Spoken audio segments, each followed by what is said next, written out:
Hello, it's Jamie J. I am the CEO, founder, and shareholder here at Bottleneck Distant Assistance, and this is Live with Bottleneck, where we try to stop the bottleneck in your business and your life. And today we're going to be talking with Tabetha Sheaver. So stay tuned. We're going to have a good conversation. We're talking about your mindset and setting that up for scaling your company. And there's nobody else better to talk about this than I would say my good friend Tabetha. She's absolutely amazing. We did this really cool exercise one time and she helped me clear a block that I had, and she's just amazing. So let me go ahead and get started into this. We'll kick it off and we'll be back in about 38 seconds to get this show on the road.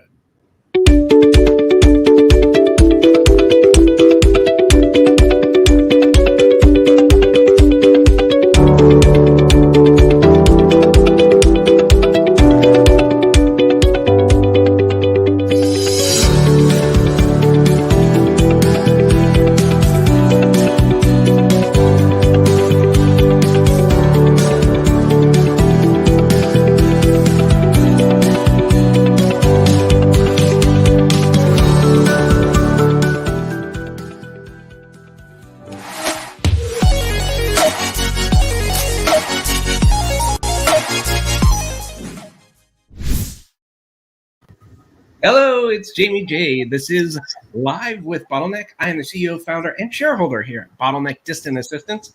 And Live with Bottleneck is here to help stop the bottleneck in your business and your life. I'm really happy today to be talking with Tabetha Sheaver. We're going to be talking about mindset for scaling. She's the founder of Plus Delta 314, and she's also one of 375 people that have been certified in the EOS program. We're going to talk a little bit about that. I think that's pretty awesome, pretty big achievement. And why, oh, why is Tabetha able to help stop the bottleneck in your business? Well, let me share something with you. Tabetha Sheaver's first entrepreneurial venture left her frustrated and burnt out. She knew there had to be a better way and pursued a certification from PMI.org, which led to consulting entrepreneurial leadership teams on process and change management. She 10x'd revenue for two businesses prior to starting her own consulting firm and co-founding a platform for owners positioning their businesses for the exit. One prior to EOS, the others after EOS, and the differences were profound. The tools and proven processes significantly increased the speed and success and reduced the level of effort. Since then, Tabetha has helped more than 15 businesses in a variety of industries understand the importance of people, processes, and data to drive from vision down to execution. Helping entrepreneurial leadership teams to be open, honest, and healthy so that they can get things done is key, because as the leadership team goes, so goes the organization. She's passionate about driving positive change in the world, and she believes there's no better way to grow and impact leaders, families, and communities than through the marketplace. So without any further ado, please allow me to introduce you to Tabetha Sheaver. How are you? I'm lovely, Jamie. How are you doing today? I'm so excited to chat with you today. I am too. I always have so much fun every time we talk. So yeah, I always leave feeling a little bit better. yeah. And I have to tell you, I went through your process today to get a virtual or distant assistant, and it was a lovely process. And so kudos to you. Oh, thank you. Yeah, I'm excited. I think it's a lot of fun exploring the opportunities and working with people. And I kind of have a similar mindset as you. It's all about process. It's so important to have that because it just kind of conveys confidence and deliverability and organization, but it's kind of hard to get there. So I want to dive into this mindset for scaling. But before we do, for the people that don't know you and maybe about your recent success with EOS, maybe you can kind of share a little bit about who you are, what you've done a little bit, and maybe what you're up to now. Yeah, for sure. So I actually, I started in a kind of a big corporate company, built my own process and system because there wasn't one for the role that I was doing. And then they came in and they brought in these outside consultants and technology firms, and they forced us to use the new system. And I was really angry, and I was young and but I joke around. I call myself like the angry beaver, right? Like I was like stamping my feet, and I actually ended up quitting the company because of that. And so after that, I went and I helped my cousin start a mud run, that's a crazy business. And I had no idea what I was doing. I was building obstacles and all kinds of stuff. Um, and really realized that there needed to be process, right? Because there wasn't accountability. We couldn't scale. We couldn't anything unless there was process. So I thought that PMP certification, project management, was going to give me some great insights into process, and it did for a long time. Swayed me into the technology field. I ended up running a CRM, a Microsoft Dynamics CRM shop. For a couple of years. That's when I found EOS, started implementing that. I thought it was wonderful. But what I found was that even with technology and all the stuff that I had and that I knew, what I didn't have was change management. Like I didn't have the piece that people were actually wanting to use the stuff that we were building. And then, so that was just like this whole other enlightening moment. And I couldn't find anybody in the marketplace that was really doing that. And so I went and I started Plus Delta with the goal of helping get processes documented and then actually implementing, like teaching people how to use these new technology systems, right? And so then from there, realized it didn't matter how wonderful your systems were if your leadership team wasn't healthy and wasn't supportive and behind them. And that's kind of where EOS came into play. So I know that's like a long, torrid story, but it kind of gives you a sense of all the different backgrounds and things that I've learned and why. And for me, it all came down to mindset, right? Like I kept getting stuck. And then I was like, okay, I got to find a way to overcome this. I got to find a new system. I got to find a new way. And that's that concept of growth mindset. So we're going to talk about that today. I'm so excited. Yes, and for those people that don't understand EOS, can you tell us a little bit more about that? And I have to admit, because what you've done is pretty incredible.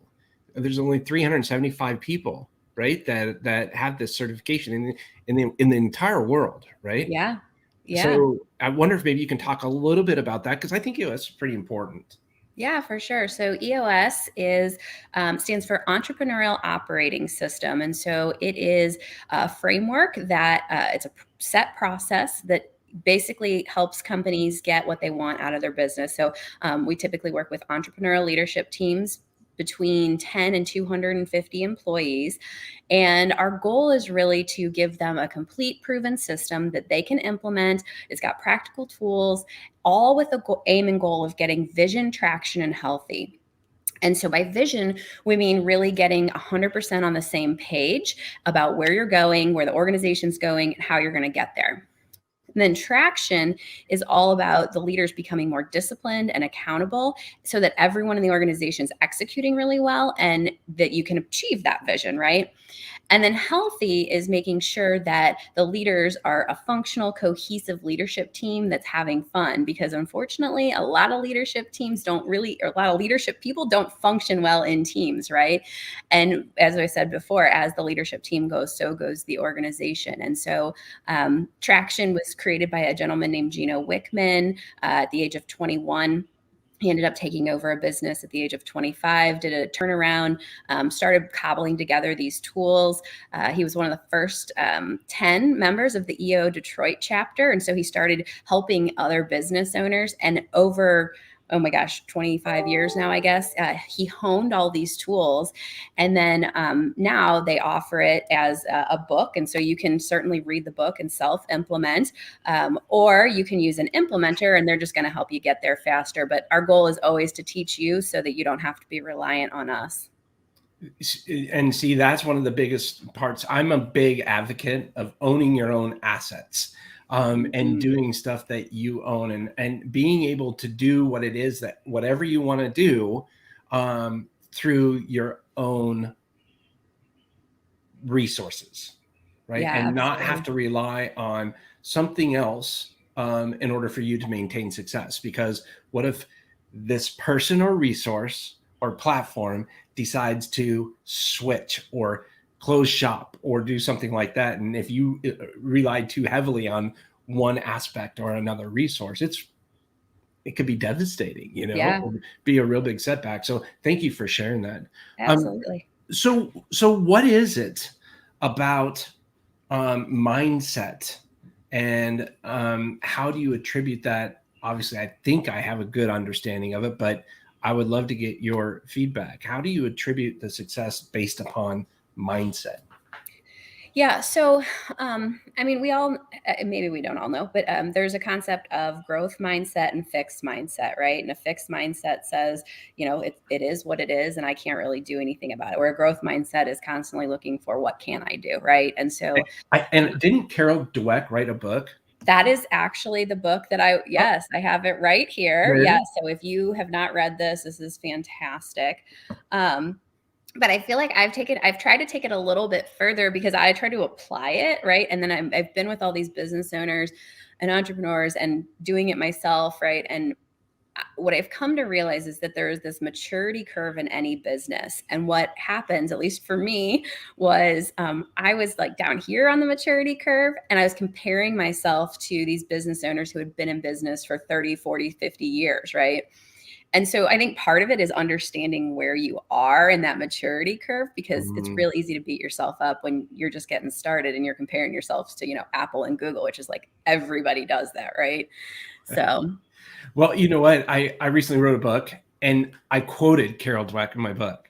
nice. Yeah, I'm a big fan of growth mindset versus fixed mindsets. And so Yeah. thank you for bringing that up. I'm such a big fan of understanding the psychology of people, like what makes them tick, how do you get them to change behaviors? And so another great tool or model is the Kubler-Ross change curve. I'm not sure if you're familiar with it at all, but it basically is this model that shows that from the time you decide that you want to do something or you want to make a change, it actually gets harder before it gets easier. And it's a grief cycle. And so when you What is that called? yeah, it's called the Kubler-Ross change curve. So Ooh, Kuebler-Ross. I gotta write that down. Kubler-Ross change cycle. Yeah, it's actually a psychological. It's a grief cycle, and so what they say is that whenever something is going to change, there's an ending and there's a beginning, but there's actually a middle period that's a transition, and in that transition period is when you're having to try something new. You have to learn a new skill, and it actually gets harder before it gets easier. And so when we start to make people aware of that, it makes it a little bit easier to get through a change. You know what? I didn't even know it. I can't. I'm going to go research that after this call. Thank you for sharing that. Everybody's watching, go research that too, because I always talk about it. This happens a lot in our industry, because when you bring somebody on, you're here, and a lot of people think, I'm so busy, I can't train, I can't do that. I just go find me a rock star. Well, when you're here, no matter what level of education or experience, they start down here, because even if they're familiar with the systems you use and things like that, you most likely do it in a very unique way. And it Yeah. takes a while for them to get here and even go above that, because now they're really focused on that stuff. Hopefully they'll improve on those systems and processes, but it's really hard to convey that to people. So, man, Kubler-Ross change cycle. I'm Well, excited. I have some awesome like visuals with like smiley faces, and you can tell, people go into denial and depression and all that kind of stuff. So I can share all those with you for Oh sure. my gosh, that's awesome. Yeah. Yeah. So when everybody talks about mindset, when everybody or when people talk about mindset, I think they it's almost like, it's one of those words that kind of, get overused. Mindset. Yeah. Another one is culture. Another one is pivot, but they don't really break down how important it is and how to achieve a positive growth mindset. And I wonder if maybe you can elaborate a little bit on that, because I would assume, and here I go assuming, but I would assume this is a big part of the challenges that you find in people that you're working with. Yeah, yeah, absolutely. I mean, so mindset is one of those things that it takes everybody a different time frame, right? So unfortunately, there's no like do these three things and you'll change your mind, right? It has to do with neural pathways and so I do hypnotherapy sometimes, which is helpful. So that's one really tactical thing you can do. But what I have seen, and this is in that whole maturity curve again, is that typically there's a couple things that happen. So when you're kind of in that $0 to $1 million range, you're really just trying to figure out who you are and like how to go to market. When you get in that 1 to 5, you're just trying to like keep the lights, like get stuff done, right? And then you get to like 5 to 10 and all of a sudden you're like, I need processes because I can't do this all by myself, right? And and then even when you get 10 and above, right? And then when you let go, when you get ready to sell or retire or exit, you also have to let go again. And those are huge mindset shifts because there's so much tied to our identity, about what am I going to do every day? And will I still be important? And will I still belong? And will I still be needed? Right. And so there's a lot of things you can do around journaling and things like that to kind of get clear on your feelings. But I will tell you that one of the biggest things that I think is that the reason business owners, especially entrepreneurs, because we are like driven and control oriented quite frequently, is that they just don't trust people. And so I've really tried to unpack, like, why don't we trust people? And I think generally it's because we're running so fast that we say, hey, go do this. And we don't tell them what to do or how to do it. Right. And we're not patient with them, and we don't sit and like watch them a couple of times. And so if you take that back to process and methodology and change management and all of those sorts of things, it really comes down to get your processes documented, be clear on what it is that you expect from people. And then you have to know if they have the ability, the desire, the capability to do it. But you have to set them up to win. And the way you do that, in my opinion, is you say, these are the steps. Let me show you once. Then say, let's do it together. You do it and I'll watch you. And then, okay, now you go and do it. And I'm going to reinforce and I'm going to check in on occasion. So I don't know, Jamie, how many times have you done that when you're trying to teach somebody something new? I'm just going like, yep. It's, many of us, and I say us, you, me, business leaders, owners, managers, even, you're right. It's is kind of like, it's our baby. What are you doing? Like, and there's so much stuff going on in here. If you don't take the time to get it out and document it in a certain way so that people understand not only how you do it, but the way you deliver, the tone you deliver it with, and it tell people what you expect by documenting things. And a lot of people, they're just in such a hurry.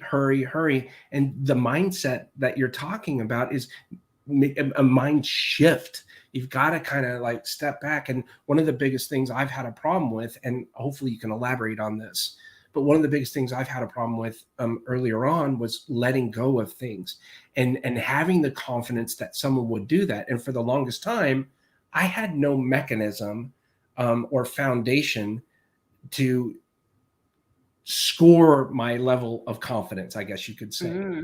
Yeah. And so what we've done is we've done three things.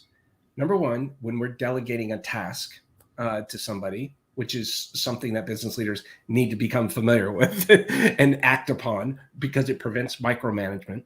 Number one, and by the way, these three things help me gain confidence in whoever I'm delegating it to so that I can delegate more responsibility to them and that I know things are going to get taken care of in the way that I would want them taken care of. Mm-hmm. So number one is identify what that task is. What is it? Give a name to it, because as your company grows, words matter even more. And so if you're calling one task this and somebody else is calling it this, it can get very confusing. So name the task. And then the second thing is have whoever it is that you're talking to confirm that they understand what that task is. And the third thing is set up a signal. And that signal is incredibly important because that's the little thing, the little bell that goes off that lets whomever you delegate the task know that it's complete and up to your level of expectations. And it lets you know, the delegator, that yes, that task has been completed.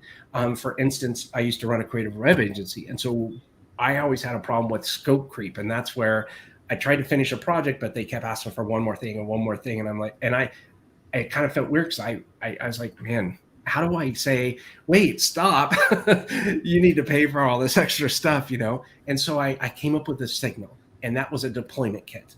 As soon as I sent that deployment kit out, and by the way, I let them know, I communicated effectively and let them know, this lets you know, as soon as you receive that deployment kit, this task is done. I mean, that conversation happened in our very first consultation.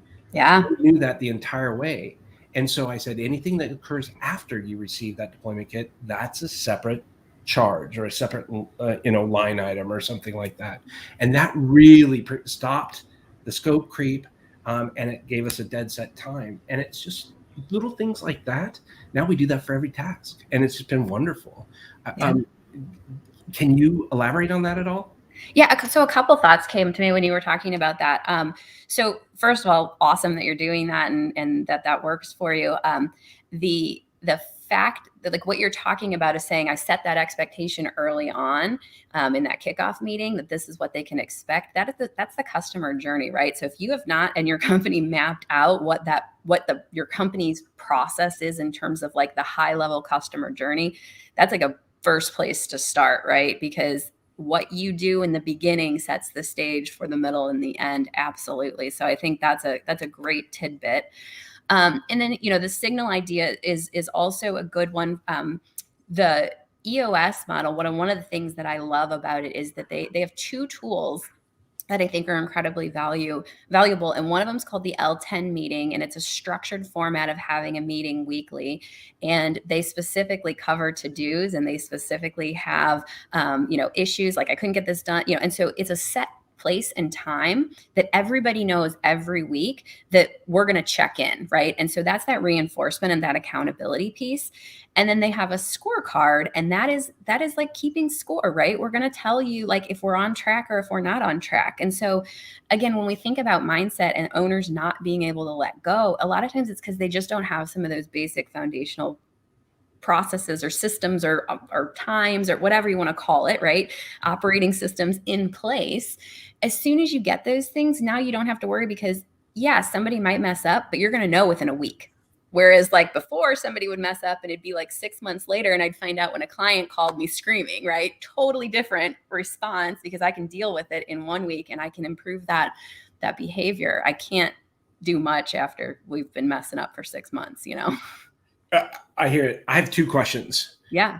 Number one, where does someone get started in systems? I mean, obviously reaching out to you to kind of help facilitate that, but that would be a great tip to know kind of, because it's, oh my gosh, talk about overwhelm.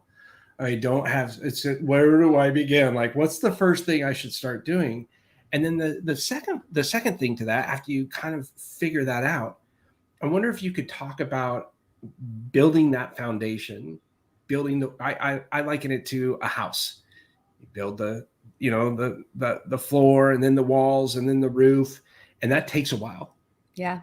But if you get a hole in the wall, it's so much easier to patch that hole in the wall than it is to build that wall. So setting that foundation takes time and you have to prepare for that. But boy, once you have that, it's in good shape. But it's like, where do you begin?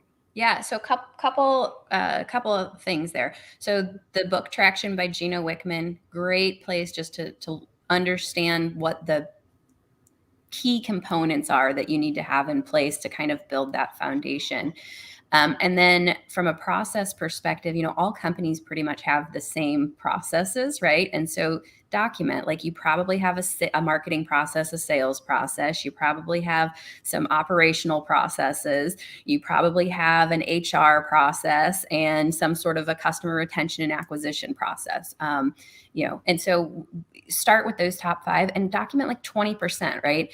The number one thing that I think you can do is decide what the common repository is for your master document and like let everybody have access to that. Obviously if they're like proprietary, something that you don't want everybody to have access to, that's fine. But we a lot of times will create what's called, the Plus Delta way or the Bottleneck way. And it is the document that says at a high level, here's all the things that we do. And here is links then to checklist and templates and all of those sorts of things, because I don't know about you, but I've wasted so much time digging around in Dropbox, Google Drive, SharePoint, you name it, right? Like if I got paid for the amount of time I just look for stuff, I would be a billionaire. And so if you can put that all in one place, right? If you just put it all in one place for your people and like, it's beautiful then when you start doing onboarding too, right? Because now you're not recreating the wheel every time. And then that becomes a living document. So put a standard cadence in place that quarterly somebody's, whoever's in charge of that department is quarterly going in and they're checking it. Is it up to date? Is it still correct? Or have things improved or changed and need to be updated? Also, don't use names in your process documentation.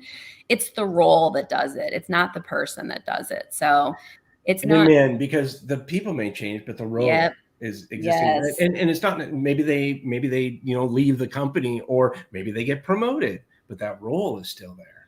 Yeah. The other big mistake I think I see a lot of people make is they go in and they think, well, I have to document it like it's a ISO certification kind of process, right? It's like, first you're going to open your computer and then you're going to click on this and then you're going to write these 3 letters. You don't have to go that deep, right? Like at the highest level, go at that 20% highest level that covers 80% of your stuff as your first pass, because this is a maturity process as well, right? This should always be maturing and evolving. So if we at least say, hey, we use this kind of CRM system, and if you're a salesperson, you need to keep track of the calls you make, that's the beginning of a process, right? You don't need to say, and this is the script, and these are the, reports that you need to run. Eventually you can get there, but something is better than nothing. So start. I love that you said that. I really, really love that you said that, because, and one of the other things I found too, is that if I start on a system or a process or a workflow that's easier, that's shorter, I feel that sense of accomplishment that's much sooner. So I don't start on the big ones. Of course, you have your priorities, so I got to figure that out. But if I can get a list of priority ones and there's 4 or 5 different workflows, I will take the smallest one first and start working on that. And to your point, where every click of the mouse button, I'm all about that, especially as a business leader who is overwhelmed with every single aspect of the business, of what's going on. That's huge. I do think that it's extremely important to get as detailed, especially with the day and age that we're in right now, with so much remote work and people, vendors in different locations and things like this. It's really important to get the details there, but I don't believe the owner should be getting. Yeah. That's for that role, because they're the ones that are going to do it. And then every step of the way, it's important, because if, like you said, someone does leave, or gets promoted or switches, a different, whatever happens, whomever comes in and takes it over can get lost if you don't say where they're going to go click from here to here. Because I don't know how many times this happened to you, but I delegate a lot of tasks. And for somebody to come back to me and say, hey, I'm lost on here, I don't know where. And I would go, oh, you just go and click there and do that. And they're like, oh, I see. That takes a lot of time. Yeah. And the more you can make that to where you're not having to be involved at that minute level. Yes. In my opinion, it's a lot better. Yeah, I have a great story around that. So my kids are constantly asking for, I want this video game, buy me this, buy me that, right? And I had this idea that if I could document the processes for some of the LinkedIn stuff that I was doing, that I was like, I wonder if they could do it. So I documented a 22-step process on how they could do this one thing in LinkedIn for me. And on step 17, so I write it all up, I give it to them, I set them all up. They're 8 and 10, by the way. Okay, so this isn't like my 17-year-old, right? These are littles, and and I'm sitting there and I'm watching them, and I noticed that on step 17, they're totally like pausing for like 5.5 minutes, and I'm sitting right next to them, and they're just, you can tell their brains are working, but they're just paused, right? And finally, I was like, I don't understand what's going on. And they were like, well, it says here that I have to paste this into LinkedIn, but I'm in Loom and I don't know how to get to LinkedIn. And I realized I just needed to flip-flop the wording to say, go to LinkedIn and click paste, because the way I had worded it, I had said, paste into LinkedIn. And they're like, well, I don't see LinkedIn. I don't know where I'm supposed to go. So point being is that the way you word it can absolutely have an impact, and that people won't tell you. They'll just sit there and stare at it, right? Until they figure it out. So sometimes you do have to like sit and watch them and like, hey, I noticed that it looks like you're really confused on this step every time. What is it that's confusing you? And then let's update the document to remove that roadblock. Fantastic. So our DAs, that's exactly what they do. They take the video and then they take it and they document it and they schedule a time to say, can we review this? And as they're going through, that gives us an opportunity to say, oh, wait, instead of doing that, do this. That little tweak can cause so much pain. You may not notice it, but 3, 6, 9 months down the road, that may happen. Whereas now you can alleviate it right now. They can literally change it on the fly. I love that example. I love it. Yeah. And now when they ask me if they want something, I'm like, have you worked at all this week? 2 birds, 1 stone. Right. And I'm like teaching them to, how to focus and all kinds of stuff. So, oh, that's awesome. I think from a mindset perspective, that's another really helpful thing to think about is we can't manage time, but we can manage our focus. Right. And so I hear all these business owners who say, well, I'm ADHD and so I can't follow process, or, I got too much going on. I can't possibly. And you're right. They shouldn't be the ones who are documenting it. But a lot of times they've never even gotten it out of their head, or they've never even shared it with anyone. Right. And so a lot of times I just talk about focus. And the best way I know how to learn how to focus is to put calendar blocking, put it on your calendar. The stats say that you're 70% more likely to complete a task if it's on your calendar. So you don't have to do the kind of calendar blocking I do, but if you want to get a process documented, schedule time with the person you want to do it and record it and just focus on it for a little bit. And if you tackle, 1 a week or even 1 a month, like I said, there's only about 5 to 7 processes that every company has. So you can get through that in about a year. Yeah. I really thank you for saying that. I think this is important because a lot of people miss that. And you've got the kids around and you're trying to do work, or you're petting the dog while you're doing work, or that's what I do sometimes. But, or someone just comes in, and what I always like to say is, hello world, whether it's, your family or anybody else. Next Saturday at 10 o'clock, I'm going to block an hour off because I really want to do this thing. Just want to give you a head. And here's a hint to every spouse out there: give your spouse a heads up. Don't do it the morning of or the night before. Give them about a week and let them know, 3 days minimum, but just communicate with them and let them know. And you'll be amazed at how much better you'll have some focus time without feeling the guilt of maybe not doing the yard work or something. Yeah. I'm big on taking a Sabbath though. So don't work on Saturday. Yeah. Okay. There you go. Make sure, because you got to, so, you and I talked about this a little bit before, but I am a firm believer that stress, tension, worry, negative mindset, lack thinking, all of that shows up physically in your body, whether it's a feeling, whether it's a sore muscle, whether it's a stomach ache, whether it's a headache, like that stuff physically impacts you. And so you have to have time and space to walk away from it. And then I think the other thing from a mindset perspective is pay attention to that, right? Like if you're constantly having pain in your back right shoulder, what is that about? When do you notice it? Is it because it's not generally from how you're sitting? It's generally because you're super stressed out and you're right. It's not that you need a new chair most of the time. So your body's telling you stuff. It's kind of a crazy book. It's called You Can Heal Your Life. Who's that by? I'm looking here. It's Louise Hayes, but it actually talks about how mental stress shows up in your body. And so you can look, if you have a toothache or something, you can look up and it'll tell you that, I don't know, something's irritating you, or it's really cool. It's kind of neat to pay attention. So. Wow. That's interesting. Yeah. I just had, last week, I had a pretty good headache for about 4 or 5 days. And I told my wife and you know what? I think it was a bit stress related. And it wasn't going away. It was always kind of there. So we went to the chiropractor. He made a snap, crackle, pop. And I was like, and he felt my back and there. He's like, oh yeah, you're a little stressed out there. Absolutely. I love the chiro. Love him. Well, I want to say thank you because we've kind of usurped our time here, but I had a wonderful conversation. But That's good. before we wrap, I wonder how does someone reach out to you? How do they get in touch with you if they want to learn more? Yeah, definitely. Lots of different ways. Best is probably you can go to, I have two different websites. EOS is at eosworldwide.com/Tabetha Sheaver. Tabetha's with an E, so don't miss that. Funny story there. We can talk about that another time.